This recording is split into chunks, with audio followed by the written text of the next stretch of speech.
Lorsque l'on souhaite arrêter de fumer, il existe plusieurs techniques. On peut prendre des patchs, des gommes à mâcher ou encore des sprays à base de nicotine, mais aussi des thérapies alternatives comme l'hypnose. Le fumeur doit choisir la méthode qui lui conviendra le mieux pour que le taux de réussite soit le plus efficace possible. En ce qui concerne l'hypnose, cette technique est de plus en plus utilisée car elle est à la fois douce, efficace et durable. Alors, je vous explique tout sur l'hypnose et l'arrêt du tabac dans cette vidéo. Qu'est-ce que l'hypnose? L'hypnose, c'est un état naturel que vous vivez plusieurs fois par jour. Et grâce à cet état hypnotique, l'esprit est capable d'accueillir plus facilement des suggestions qui peuvent alors agir plus efficacement que si elles étaient suggérées lors de l'état d'éveil. L'hypnothérapeute s'adresse au subconscient de la personne et lui fait des suggestions que le patient va sans difficulté accepter si elles sont en accord avec ses désirs et ses valeurs. On ne peut donc pas imposer des choses si la personne n'est pas en accord avec l'idée, ce qui est rassurant. Je parle de ça par rapport aux personnes qui auraient des doutes ou des peurs après avoir vu Mesmer par exemple à la télévision. En état hypnotique et donc lorsqu'on s'adresse au subconscient, il s'opère des modifications durables suite aux suggestions évoquées par l'hypnothérapeute. Alors comment se passe une séance d'hypnose contre le tabac?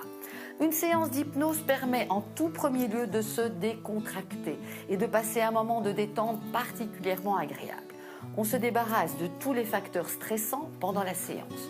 Le but principal reste de modifier durablement des comportements nuisibles à la personne de façon efficace et rapide.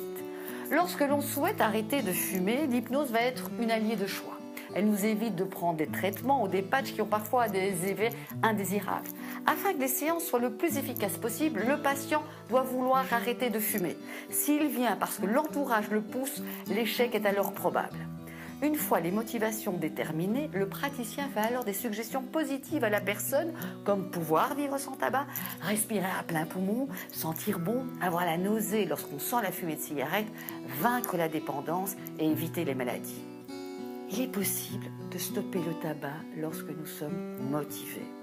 Plusieurs méthodes s'offrent à nous et l'hypnose est sans doute celle qui offre la capacité d'apprendre à gérer son addiction, ses émotions, ses ressentis physiques. Elle nous permet d'être plus autonomes et de ne plus subir l'addiction, quelle qu'elle soit. Et les exercices appris pendant les séances pourront servir tout au long de notre vie, en cas de stress ou dans des situations qui induisent des perceptions négatives. Il n'est plus à prouver les dangers du tabac sur le corps et chaque fumeur a souhaité au moins une fois dans sa vie de se débarrasser de ce poison. Alors, n'hésitez plus à essayer des techniques douces comme l'hypnose pour vous libérer enfin, définitivement du tabac.